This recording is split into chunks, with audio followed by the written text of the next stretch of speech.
aprender coisas boas, que vai fortalecer e estruturar a sua fé, a nossa caminhada cristã. Amém?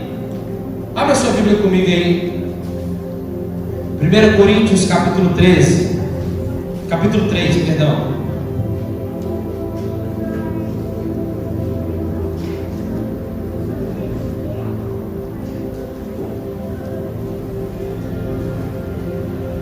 Primeira Coríntios capítulo 3,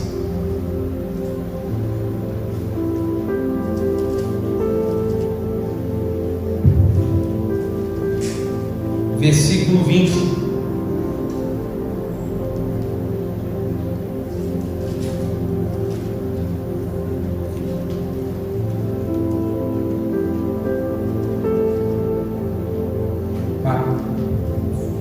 Primeira Coríntios capítulo 3, versículo 20. Quem encontrou? Portanto,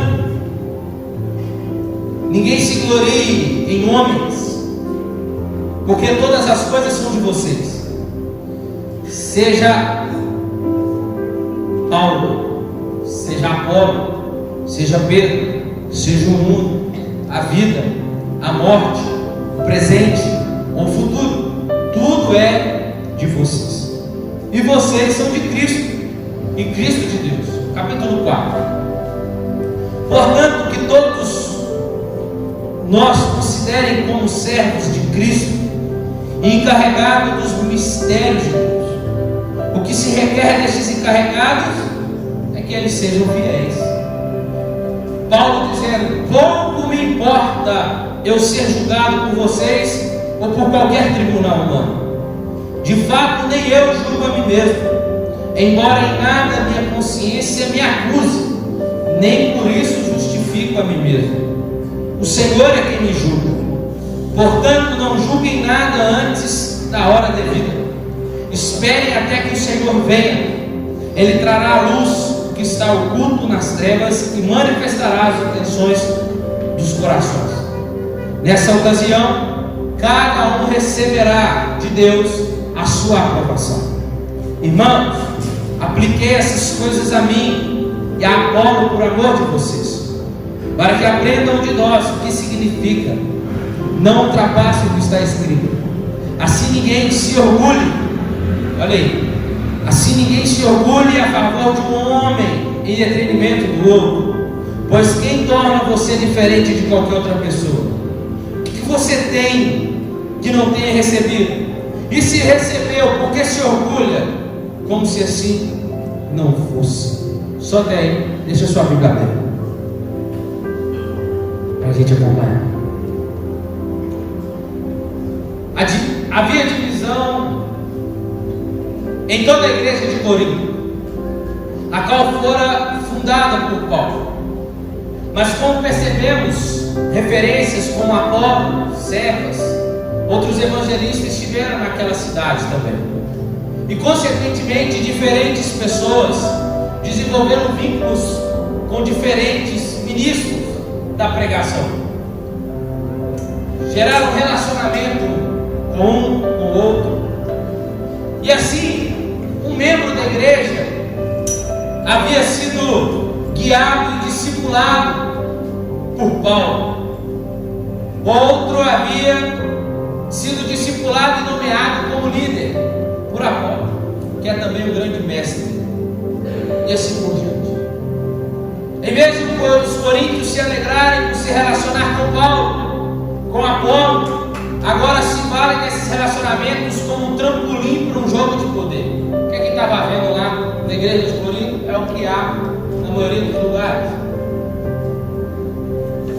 É como se um deles chegava assim e falava assim: quem que é o seu? Você veio de onde? Você estudou aonde? Quem que é seu mestre? Começaram a gerar facções ali dentro da igreja de Corinto. Começou a haver dissensões, divisões fragmentando a igreja de Cristo. Porque uns diziam: não, eu sou de Paulo. Outros diziam: não, eu sou de Apolo. E o outro dizia: não, eu sou de Cefas. Aí Paulo responde em 1 Coríntios capítulo 3, fala assim: calma, gente, do bem, mas entenda que todos têm participação no reino, porque Paulo planta, Apolo pode regar, mas é só Deus quem vai dar o crescimento. Então havia essas brigas, jogo de poder, quem era maior, quem era menor, quem tinha mais, quem não tinha, com quem que estudou, com quem que não estudou, quantos cursos tinha, e essas brigas todas que a gente vê. Que faculdade você estudou? Eu estudei na UNA, e eu sei, na PUC. Parece. Hoje em dia é assim. Você vai entender por que eu estou falando disso. E vai haver uma briga. Quem que discipulou você? Foi Paulo. Claro. E aqui no desejo de Paulo não era fazer com que os corações dos seus discipulados viesse a se encher. Não. E você, estudei com Apolo, um dos maiores doutores, depois de Paulo. Mestre, conhecia, bom em oratória. E havia aquelas brigas, só que entenda, um reivindicava o direito de ser líder porque foi discipulado por Paulo, o outro Paulo era um apóstolo por excelência, e outro talvez reivindicava por ser amigo mais próximo do grande mestre Apolo. E nessa passagem aqui, o que Paulo quer nos ensinar, o que causa divisão é o orgulho e a vanglória. Esse é o motivo dos desentendimentos, da falta de paz, não só na igreja, não só na sua casa, não só lá nas comunidades, mas no mundo todo. E isso traz inimizade entre as pessoas. Quando nós olhamos o versículo 21, seja Paulo, seja Apolo, seja Pedro, seja o mundo, a vida, a morte, o presente, o futuro, tudo é de vocês. Paulo vai dizer no versículo 20, ninguém se glorie. Como ele diz no versículo 4, versículo 7 do capítulo 4, pois quem torna você diferente de qualquer outra pessoa? O que você tem que não tenha recebido? O que você tem recebido não pode trazer orgulho, é o que Paulo está dizendo. Ninguém se glorie. E traz a pergunta, por que te orgulhas? Observe o versículo 6 também, que diz, versículo 6, irmãos, aplique essas coisas a mim e a Apolo por amor de vocês, para que aprendam de nós o que significa não ultrapasse o que está escrito. O que está escrito, Paulo? Assim ninguém se orgulha a favor de um homem em detrimento do outro. Paulo está dizendo, ninguém se encha de orgulho para ir contra o outro. Paulo está dizendo, nada de orgulho, nada de vanglória. Desse modo, a qualidade que buscamos como cristão é a humildade. O cristão não pode ser egoísta, o cristão não pode ser soberbo, porque seria uma contradição e uma afronta contra os preceitos que o próprio Deus tem nos ensinado de amor ao próximo, empreendido por Ele mesmo. Como Ele diz em Mateus 23:12, qualquer coisa a si mesmo que se exaltar será abatido, mas aquele que quiser ser exaltado se humilhe. Não é quem for humilhar que vai ser exaltado, não, é quem se humilhar que vai ser exaltado. É diferente. Jesus mesmo vai dizer, aprendei de mim que sou manso e humilde de coração.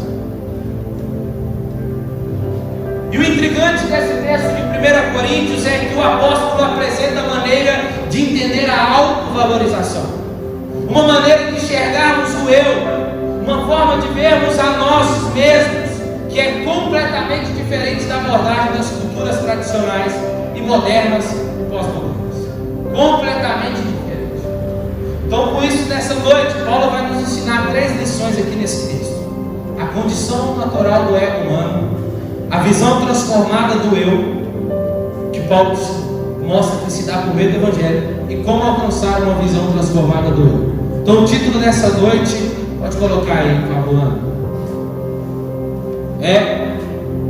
Colocou? Não? Ego transformado. Ego bom é ego gordo. No 5 que gosta de usar usar muito essa frase, ele tem que ter uma camisa com essa frase. Por isso que é bom ler. Algumas coisas do nosso sermão estão dentro de um livro que chama Ego Transformado, a humildade que brota por meio do Evangelho, do Timothy Keller.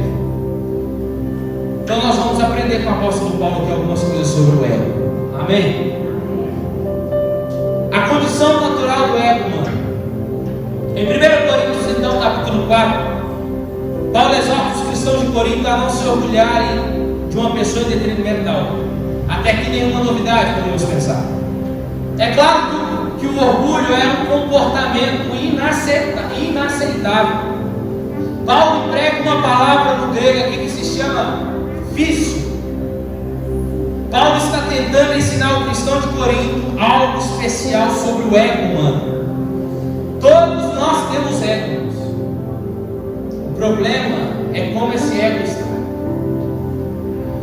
A palavra que ele emprega aqui para orgulho tem um sentido literal de ser super inflado, ou inchado, distendido, além do tamanho normal. Dá a ideia aqui de um órgão humano recebendo uma enorme quantidade de ar.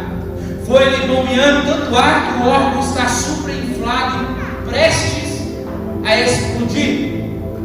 Ele está inchado, inflado, expandido além do seu tamanho normal. Paulo afirma que essa é a condição natural do ego humano. O que Paulo está querendo ensinar com isso é que o ego ele é vazio, ele é dolorido, atarefado e frágil. Por que ele é vazio? Ele mostra essa imagem para nós, que há um vazio no centro do ego humano. O ego enfatizado, super inflado, mostra para nós que não tem nada no centro, tem um ego lá. E é normal como o coração humano cria sua identidade em torno de algo que não seja Deus.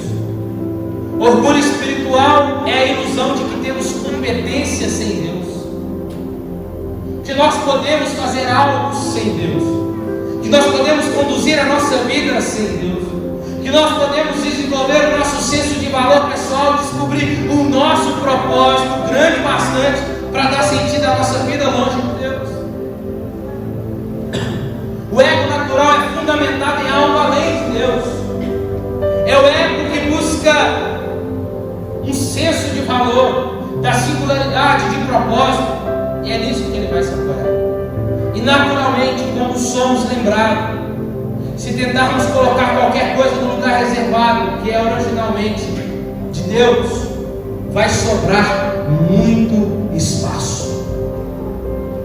Tudo que colocarmos lá dentro vai ficar chacoalhando lá dentro.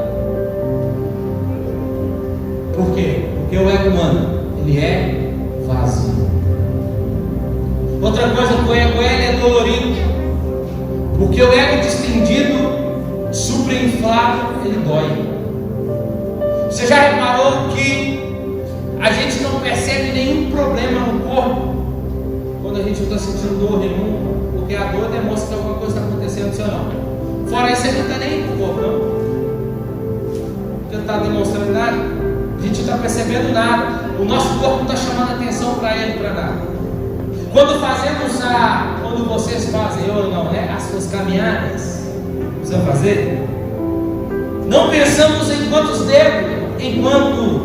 dedos dos pés estão se deliciando, talvez, com o exercício, e nem analisamos o excelente trabalho que os cotovelos fazem quando a gente está caminhando. Olha, vocês percebem? Ninguém percebe. Isso acontece por quê? Porque eles não chamam atenção para si mesmos. Eles sabem por que eles foram chamados para fazer. Já o ego quase sempre dói. Isso acontece porque é algo muito errado com ele. O ego vive chamando a atenção para si mesmo. É isso todos os dias, o tempo inteiro. O ego exige que avaliamos a nossa aparência e a maneira em que somos tratados. E é comum nós reclamarmos assim, que alguém feriu os meus sentimentos. Sim ou não? Sim ou não? Mas sentimentos não podem ser feridos. O ego é que é ferido. É o ego que se sente machucado. É o nosso eu, é a nossa identidade. Os sentimentos continuam ótimos, mas é o ego que dói. Irmão, se eu falar para você uma coisa, é melhor lidarmos com demônios do que lidar com pessoas cheias de si mesmas. É muito melhor. Porque demônio você expulsa, agora a pessoa cheia de si, você entrega ela para Deus, porque é Ele que resolve. Sim ou não? Quem já conversou com uma pessoa assim? Quem? Na verdade, o ego ele não tem que ficar ferido. Na verdade, o ego tem que morrer. O problema de muitos que a gente às vezes olha não é demônio. Às vezes a pessoa fala, é o demônio. Eu sou sempre que é o diabo. Eu sou sempre que é o demônio. Mentira.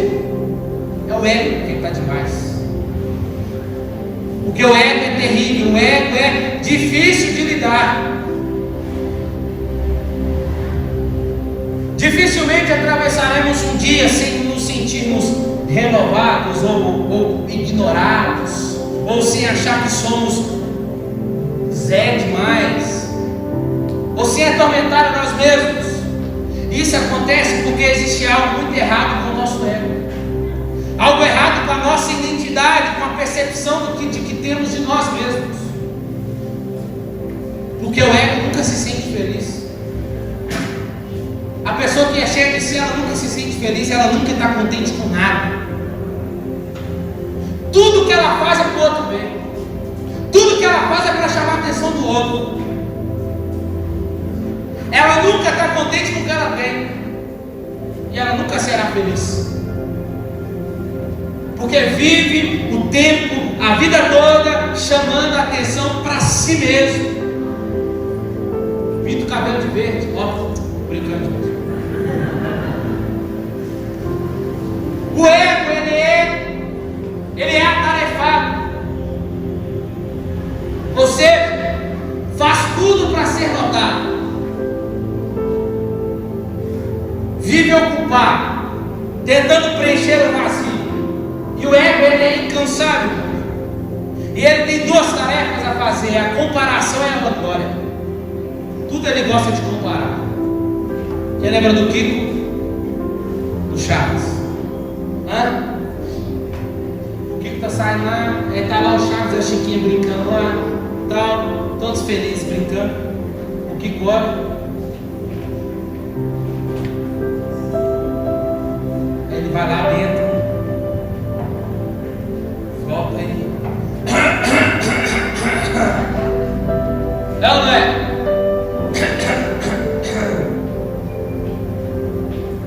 E o mais lindo que a gente vê é que o Chaves, a Chiquinha, ou só o Chaves que está ali, ele não está nem com o Kiko. Ele não está nem se do que é melhor que o dele. Sabe o que ele faz? Vamos brincar. O Chaves, ele quer desfrutar daquele brinquedo do Kiko também. Ele quer brincar junto. Ele não está nem aí se o Kiko está fazendo inveja dele ou não. Ele quer desfrutar. Chaves poderia sair dali, deixa eu mostrar alguma coisa que eu vou humilhar ele agora. O que ele sempre quis mostrar que ele sempre tinha algo sempre melhor. Enquanto o Chaves aprendia a desfrutar das coisas simples. O Chaves estava sempre contente com um pedaço de madeira que ele estava brincando. Mas nós infelizmente entramos numa fase de comparação.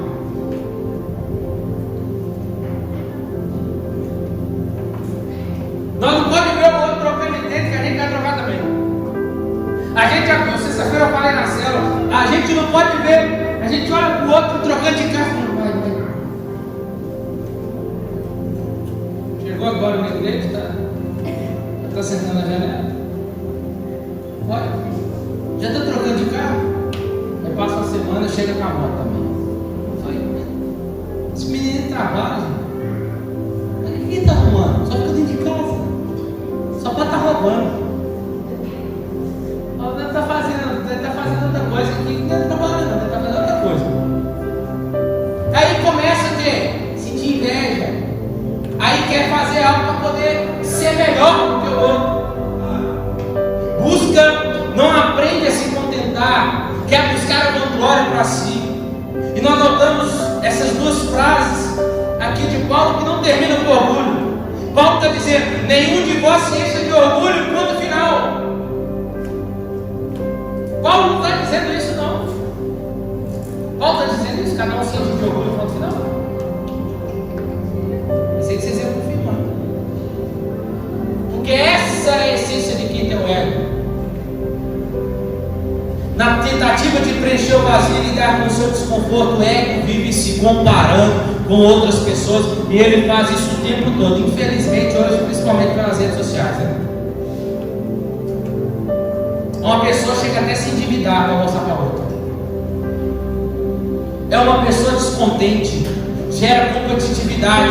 É o que acha, é o que nós encontramos no âmbito do orgulho. É o que estava acontecendo na igreja de Corinto.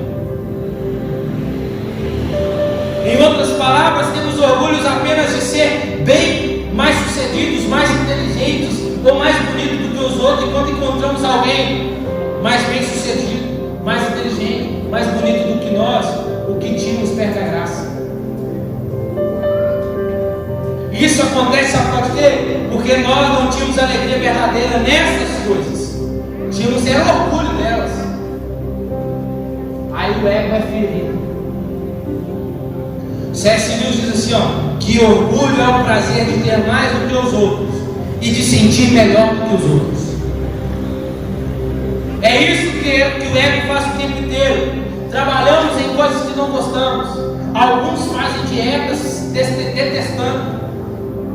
Realizamos todo tipo de coisas, não pelo prazer de realizá-las, mas apenas para construir um currículo para impressionar. Quando entramos na comparação, nós tentamos nos sobressair, estamos nos vangloriando. O ego vive ocupado, por fim ele é vazio, dolorido, tarefado e também ele é frágil.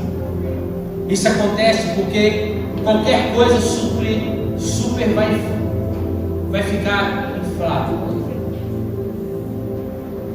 e corre o perigo iminente de estourar. É como um balão cheio de alguém que soprou e deixa ela lá cheia. Daqui a pouco pode estourar. Se a pessoa agora está desinflada, isso significa que ela já esteve inflada. E desinflada é um perigo também iminente. Por quê? Porque ela desinflando, ela se torna fragilizada. O estado natural do ego humano é insaciável. É como um buraco negro, ou como uma despensa que você abastece e está sempre vazia. E o que Paulo está dizendo para nós em 1 Coríntios é que todas aquelas pessoas estão brigando por causa dele, reivindicando um relacionamento especial com ele, só estão exibindo uma tremenda exibição de dose, ou melhor, uma dose de orgulho. Usam o relacionamento com ele para afirmar que são mais importantes do que os outros membros da igreja. E o desejo que Paulo aqui ensina é que essas pessoas vejam a diferença que o Evangelho faz e como esse Evangelho transformou tudo para ele. Em 1 Coríntios capítulo 4, versículo 3 e 4, ele diz assim, pouco me importa ser julgado por vocês ou por qualquer tribunal humano. De fato, nem eu julgo a mim mesmo. Paulo mostra aos Coríntios que o Evangelho transformou o seu senso de valor próprio, a maneira que ele se considera a si próprio e a sua identidade. Agora Paulo está ensinando para nós que o seu ego funciona de forma agora de um jeito totalmente diferente. Então essa é a natureza do ego. E agora é a visão transformada do ego. Paulo diz no versículo 1 do capítulo 4: portanto, que todos nós se considerem como servos de Cristo. Não, Paulo era um cara que ele poderia bater bem e dizer quem ele é. Paulo poderia dizer: sabe quem eu sou? Eu sou Paulo, da cidade de Tarso. Sou influente em 3 mundos. Quando falo em mundos, em 3 línguas. Falo grego, falo romano e falo judaico. Sou um dos que estudaram aos pés do maior doutor da época, chamado Gamaliel. Conheço a lei de trás para frente, de frente para trás. Sabe quem sou eu? Paulo poderia dizer: eu sou um dos maiores fundadores de igrejas do Novo Testamento. Foi eu que escrevi praticamente 60% do Novo Testamento. Foi eu. Deus me usou. Sabe eu? A minha sombra, a sombra de Pedro curava, mas o meu suor no lenço curava. Paulo poderia, sim ou não? O Otávio não veio te dizer isso. Sim ou não, irmãos? Ele poderia fazer isso, mas em todas as suas cartas ele continua dizendo assim: eu, Paulo, servo do Senhor Jesus Cristo, chamado para ser apóstolo. Paulo, antes dele falar que Deus chamou ele para ser apóstolo, Paulo diz: eu sou servo. Ele vai dizer em 1 Timóteo capítulo 3 assim, ó: de todos os pecadores, eu, Paulo, sou o principal deles.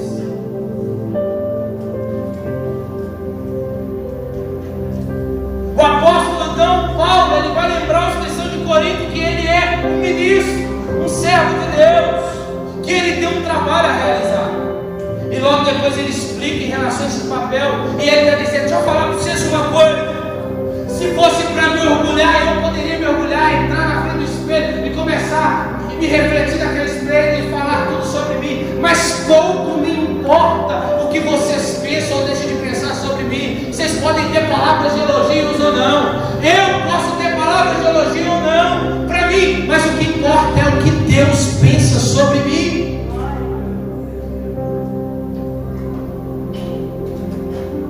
Paulo está dizendo, a palavra traduzida aqui por julgado tem o mesmo significado, se algo de um veredito. Paulo não está buscando nos coríntios nem em tribunal humano um veredito para que ele se sinta alguém. Paulo está dizendo: pouco me importa o que vocês pensam de mim. Paulo não leva em consideração que as pessoas, seja elas quem forem, achem dele. Infelizmente, está cheio de gente assim hoje. Só consegue andar depois de receber um elogio. Só consegue viver se for receber alguma coisa. Só consegue ter sentido na vida depois que uma pessoa fala alguma palavra para ele, para que ele se sinta bem. Para com isso. Paulo está dizendo para nós: para com isso. A gente não precisa de nada disso não. A identidade de Paulo não deve a nada que as pessoas dizem. Paulo está dizendo: não importa o que vocês pensam, não me interessa a opinião das pessoas. A identidade de Paulo não está presa à opinião, é ela mais contagiosa. Nós gostamos de sermos controlados pela opinião dos outros. E muitos podem falar, se a resposta é óbvia, tipo: gostamos ou não gostamos? Porque todos os conselhos que vamos ouvir, se a gente fosse ouvir, afirmam que nós não devemos levar em consideração a opinião dos outros. Nós não devemos seguir a vontade dos outros. Os padrões das pessoas não podem nos influenciar. É o que elas vão dizer. E a abordagem de Paulo não poderia ser mais diferente. Paulo está dizendo: ó, deixa eu falar para vocês uma coisa. Tanto faz eu ser julgado por vocês, ou tanto faz ser num tribunal humano. E Paulo vai mais adiante. Ele diz assim: nem eu me julgo. É como se ele dissesse: não importa o que vocês pensam, e nem mesmo o que eu penso sobre mim. Eu não julgo a mim mesmo. Eu não considero a opinião de vocês a meu respeito, nem mesmo a opinião minha a meu respeito. E Paulo diz assim: ó, eu tenho a consciência limpa, mas isso não me faz justo. Eu ter a consciência limpa não me justifica em nada. Sabe o que Paulo está dizendo? Que a consciência limpa dele não faz dele um homem inocente. Por que não se dizer do Adolf Hitler? Por que não dizer dele? Que criador do nazismo, um homem ditador alemão, que fez o maior genocídio no século XX, matando mais ou menos cerca de 6 milhões de judeus, o maior holocausto, queimando os judeus. Vou procurar lá depois para você ver. Ele que foi aquele que pré-iniciou a Segunda Guerra Mundial. Matou crianças, 2 milhões de mulheres e 13 milhões de homens. Deixa eu te falar que ele tinha consciência limpa, mas isso não justifica ele em nada. Porque eu posso fazer alguma coisa de errado e posso continuar com a minha consciência limpa. É isso que Paulo está dizendo. Paulo está dizendo para a igreja: deixa eu falar para vocês uma coisa. Eu sou o pior dos pecadores. Deixa eu falar para vocês uma coisa. Vocês podem vir com palavras de elogio, vocês podem me julgar. Eu mesmo, se eu fosse falar de mim, nossa, eu tinha palavras e palavras lindas para falar de mim, mas deixa eu falar para vocês: pouco me importa a opinião de vocês. Pouco importa a minha opinião. O que importa é que eu serei julgado por Deus. O que importa é o que Deus pensa sobre mim. E nós vemos isso, que Paulo não busca a sua identidade nos cristãos de Corinto. Não espere que eles dêem um veredito. Ele não busca neles o sentido. Então ele não busca em si mesmo. Paulo sabe acompanhar certos critérios na tentativa de conquistar. Talvez uma egolatria, que é a idolatria do ego, ou o egocentrismo. Paulo sabe que tudo isso é uma armadilha. Tentar se elevar a autoestima, seguindo os critérios seus ou dos terceiros, é uma armadilha. Paulo não diz que ele era o principal dos pecadores. Não, ele diz: eu sou o principal. Ele não disse que passou. Ele diz: eu sou o principal dos pecadores. É como se alguém chegasse aqui: Paulo, você não sabe como é a minha vida. Você não sabe o que eu já fiz esse mundo. O tanto de pecado, você não sabe o que eu já fiz. Paulo fala: quando? Aí Paulo diz assim: eu sou pior do que isso. Paulo sempre se diminuía. Sempre. Isso, irmãos, isso foge da nossa vida, das nossas categorias hoje, porque nós não estamos acostumados com pessoas serem tão confiantes em falar que é pior do que outros,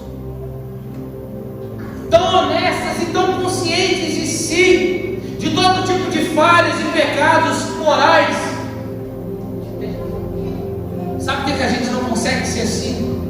Porque nós julgamos a nós mesmos. Mas Paulo não faz isso. Quando afirma que não admite ser julgado pelos coríntios, nem por si mesmo, ele está dizendo assim: ó, não precisa vocês ficar me mostrando, não precisa vocês querer apontar meu erro ou dizer se eu sou bonzinho ou não. Nem eu preciso disso. Sabe por quê? Porque eu estou consciente dos meus pecados, de todos os meus erros.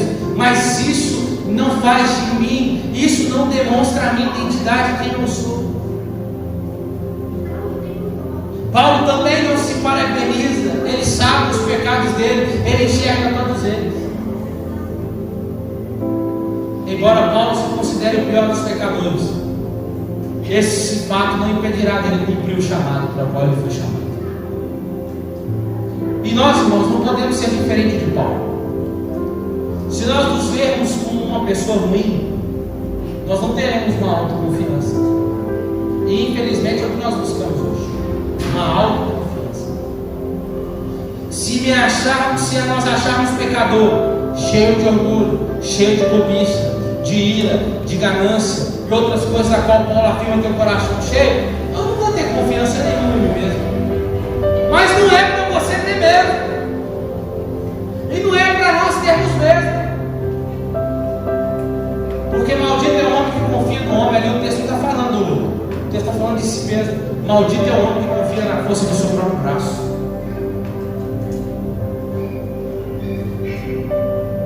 Dessa forma, Paulo está ensinando para nós, porque eu posso julgar a mim mesmo, porque se eu julgar a mim mesmo, eu estabeleço os meus padrões. Dessa forma, o ego nunca estará satisfeito. Por isso que Paulo está dizendo: eu não me importo com o que vocês pensam, nem o que eu penso. Paulo está mostrando aqui que o seu ego não está inflado, já está saciado. Paulo está falando aqui sobre humildade. O que Paulo descreve aqui é que ele já alcançou um estágio a qual o ego não chama atenção mais para si, como qualquer outra parte do corpo. Paulo alcançou um patamar que ele não pensa mais em si mesmo.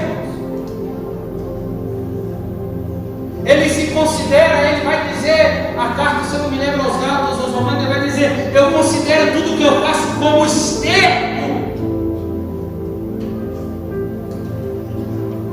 Paulo está dizendo: eu já fui crucificado com Cristo, já não sou mais eu que vivo, mas é Cristo que vive. Paulo está dizendo: já não importa mais a minha vida, o que eu tenho, o que importa é Ele agora.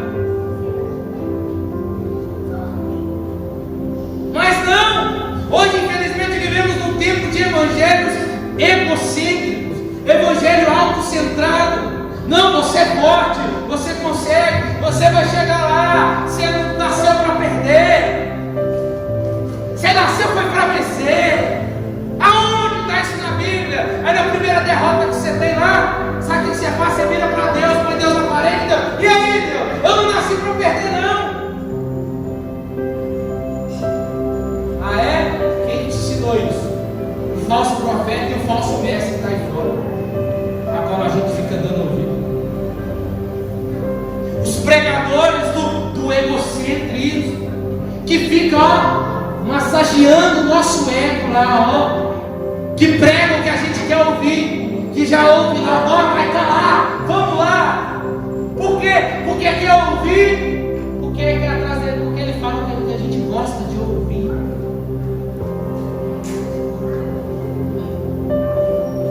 Só que Paulo está mostrando para nós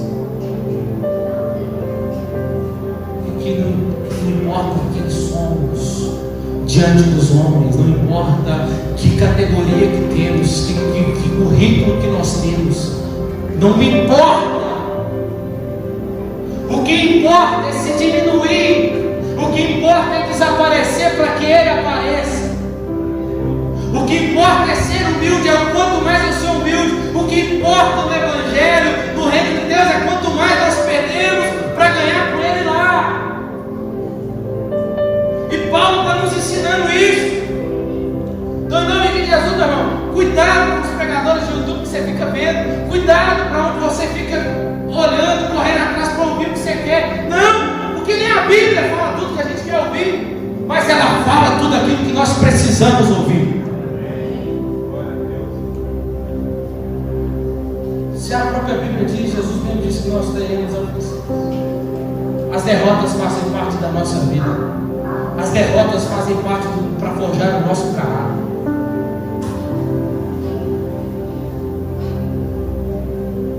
Amém? O Evangelho, ele é humilde. Essa humildade do Evangelho mata a necessidade que eu tenho de pensar só em mim. Por quê? Porque quando a gente pensa assim, a gente começa a sanar algumas palavras que a gente gosta de dizer às vezes.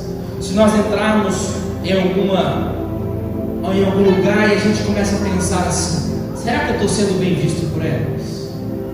Será que já me notaram aqui? Será que sabem quem eu sou? Você quer matar um famoso de raiva? Ele passar do seu lado e falar assim: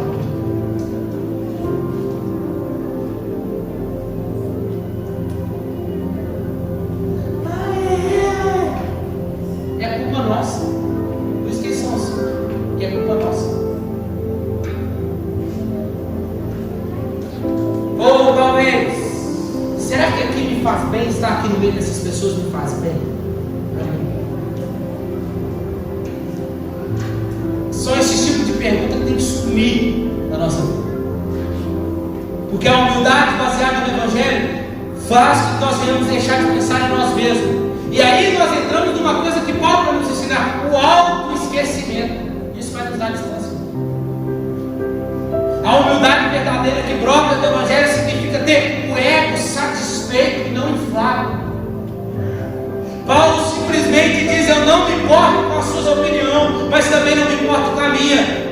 Esse é o segredo de termos o ego satisfeito.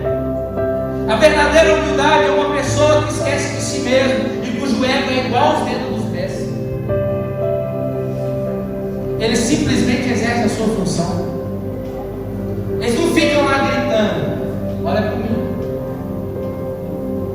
O pé não levanta de noite e fala assim: você não vai me dar atenção. Eu piso onde você quer, né? Na hora de conversar com você, não conversa. Ele não fica assim. Ele não fica lá gritando, esperneando. Não, hoje nós não vamos sair daqui. Não. E sabe o que os dedos fazem? Eles simplesmente trabalham. Nem os dedos e nem o ego devem chamar a atenção para si. Então vamos parar. Vamos abaixar mais a bola. Sabe por quê? Porque senão Deus vai lá e puxa ela. E Deus é mestre, irmãos. Deus é mestre de derrubar a estrelinha. O altivo, o que ele faz? Ele abate. Mas aquele a quem se humilha, ele exalta.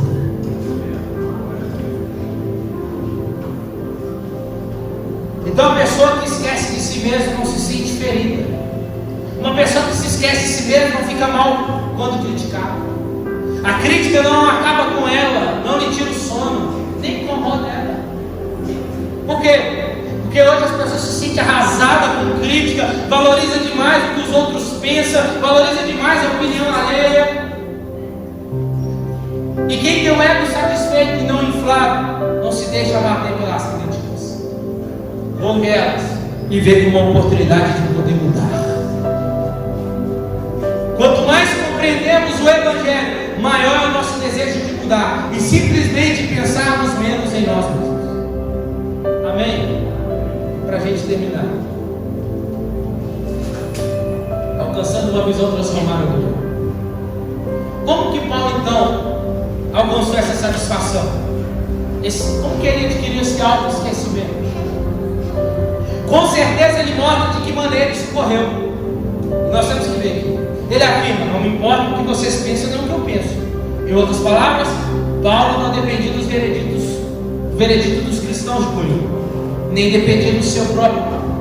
Ele diz: em nada justifico. Ele diz depois: o justifica quem é inocente, mesmo que a minha consciência esteja limpa, isso não me faz inocente. Irmãos, em Paulo usa uma palavra aqui sobre o tribunal. Paulo, se fosse talvez naquela época, nos dias de hoje, eu acho que seria um advogado. Um bom advogado é um juiz. Ele vai usar muito esses termos nas cartas de Romanos, da carta de Romanos principalmente. Mas ele usa o tribunal, e um tribunal tem acusação e tem defesa. E nós, todos os dias da nossa vida, ou nós teremos defesa, ou nós teremos acusação. E tudo na nossa vida serve um desses dois. E parece que tem dias que nós estamos nesse julgamento. Nós estamos. Vocês vão entender. E nesse julgamento tem dia que parece que nós estamos vencendo. Mas parece que tem dia que nós estamos perdendo. E no entanto, Paulo descobriu um segredo. O julgamento aconteceu. E ele explica de maneira simples. Ele sabe que ninguém poderá justificá-lo. Ele sabe que nem mesmo ele poderá se inocentar. E o que ele afirma? Ele afirma que é o Senhor quem o julga. A opinião, ele vai dizer: a opinião de Deus é o que me interessa. E pronto, acabou. Aí, agora as minhas ações a partir disso é que vai refletir quem eu sou, o que eu tenho.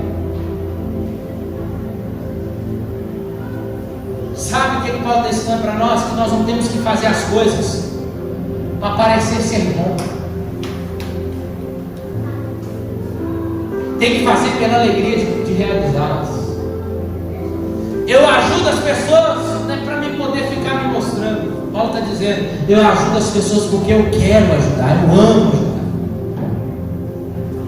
Paulo está dizendo, eu não faço tudo isso não é para me sentir bem, e nem para preencher o vazio, não. Paulo diz, Paulo deixou o tribunal, ele está dizendo, ele deixou o tribunal, porque ele diz assim, ó, o Senhor é quem me julga, portanto não julgue nada antes da hora devida, espere até que o Senhor venha e ele trará a visão que está oculta, e cada um receberá de Deus a sua provação. Estamos terminando. Paulo deixou o tribunal. Aí Paulo entendeu que ele não já está sendo mais julgado. Por quê? Porque Jesus Cristo já foi julgado em nosso lugar. Nem um amém? Então você volta para lá. Jesus fez tudo isso para nos substituir. E Deus só nos aceita, entenda, Deus não nos aceita por aquilo que nós fazemos, porque nada de bom temos em nós. Nada, tudo que temos é mal. O nosso desejo é mal. O nosso desejo sempre é querer fazer o mal. O nosso desejo é sempre correr para aquilo que é contrário a Deus. Se não fosse o Espírito Santo para nos ajudar.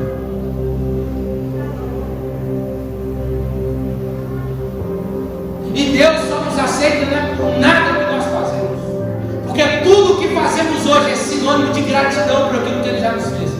Deus só nos aceita por causa de Jesus Cristo, porque o mérito é todo dele, nada nosso. É por isso que Ele nos diz que Jesus é a única pessoa cuja opinião nos interessa. Sabe o que nos retira do tribunal, do julgamento? É o autoesquecimento, é esquecermos de nós mesmos. É como João Batista disse, que eu diminua e que o Senhor cresça. Que não seja a nossa luz, porque luz nenhuma, nem luz própria nós temos, mas que seja a luz de Cristo brilhando através de nós. O Espírito Santo, sabe para que serve o Espírito Santo? Então, às vezes a gente quer ficar, né? O ser humano gosta de holofote, mas entenda, o Espírito Santo, ele é aquele holofote que aponta somente para Jesus, para refletir as obras de Jesus, para refletir quem é Jesus. É para isso que ele está na igreja. Ele aponta para Jesus. E todos os dias, às vezes nós nos vemos sendo arrastados para esse tribunal. E sentimos, como Paulo nos mostra. Às vezes nós somos sugados de volta àquele tribunal. E somos julgados a todo tempo. Acusados. Sabe tudo que eu tenho que te dizer para você aqui? É que nós temos que reviver o Evangelho cada vez que nós orarmos. Nós temos que reviver o Evangelho sempre que viemos à igreja. Temos que reviver o Evangelho a todo instante e perguntar a nós mesmos: o que eu estou fazendo de volta nesse tribunal aqui? Se nós voltarmos para lá, porque nós estamos cheios de nós mesmos. Mas se nós nos auto-esquecermos, sabe o que nós precisamos fazer? É o que Jesus fez em Filipenses capítulo 2, que ele mostra para nós, Paulo, chama kainoses. É o auto-esvaziamento. Jesus se esvaziou de tudo de quem ele é. É isso que nós precisamos fazer, nos esvaziar de nós mesmos, que aí sim seremos cheios dele. Então nós temos que reviver o Evangelho a todo instante, perguntar por que a gente volta para lá. Só que ali não é mais o nosso lugar, o julgamento já terminou, amém, irmãos?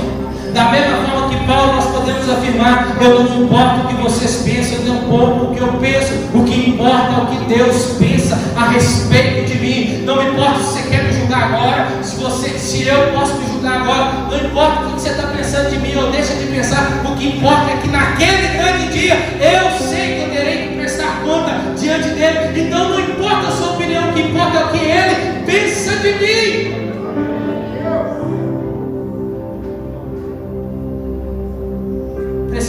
renunciar a nós mesmos todos os dias.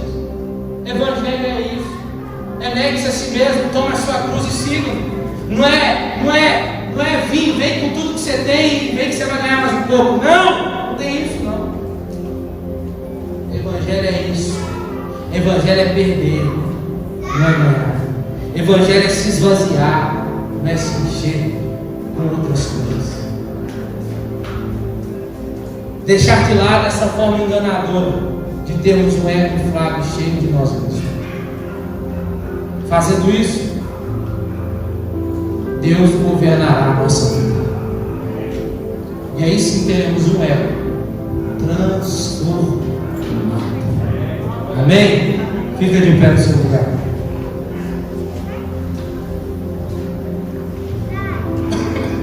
Coloque a mão no seu coração.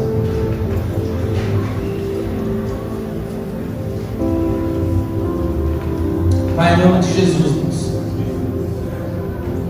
obrigado pela tua graça, pela tua bondade, pelo teu favor, que nessa noite falou aos nossos corações, tanto pela manhã como